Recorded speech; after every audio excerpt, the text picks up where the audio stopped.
mag-diamond, I give you my tip. No, wag niyo nang pahirapan ang ranking, ang pagraranggo sa Live Good. Wag niyo nang pahirapan ang sarili niyo. Ito lang gawin niyo. The power of 3. Concentrate ka rito, guys, kung gusto niyo talagang mag-diamond. The power of 3. Simple lang po ito. Get 3 and help your 3 get 3. Yun lang. Yan lang ang assignment mo. Yan lang ang gagawin mo sa Live Good. Pag nagawa mo na yan, saka na yung mga add-on. Pero concentrate ka muna dyan.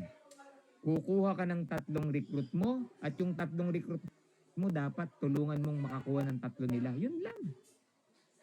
Ang dali lang po niyan, guys. What is 3 recruit at yung 3 mo kumuha ng 3? Ngayon, kung magagawa mong in 30 days yan, unang linggo 3, pangalawang linggo yung 3 kumuha ng tigatlo 9. Ika-third week yung 9 kumuha ng tigatlo 27, 3 linggo pa lang 39 people, silver ka na yan. At pag ginawa mo yan 11 weeks, guys, 4th, 5th, 6th, 7th week pa lang kaya mong mag-diamond. 3,279 under your team. Power of 3 lang ang in-apply mo. Magpapakahirap ang mag-diamond, yan lang apply mo, guys. Tanungin mo yung sarili mo, nakatatlo na ba ako na recruit? Kung nakatatlo ka na, tanungin mo naman, yung 3 ko ba nakatatlo na? Kung sino doon yung hindi pa nakakatatlo, tutukan mo, tulungan mo makatatlo rin siya. Yun lang ang assignment mo rito.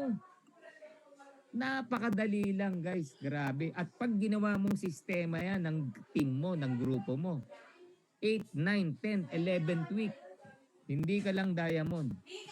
Yung matrix mo umaapaw. Kaya dito walang maiinip. 200,000 spillovers nag-aabang sa mga ayaw mag-recruit. Sa mga ayaw yumaman. 200,000 po yan.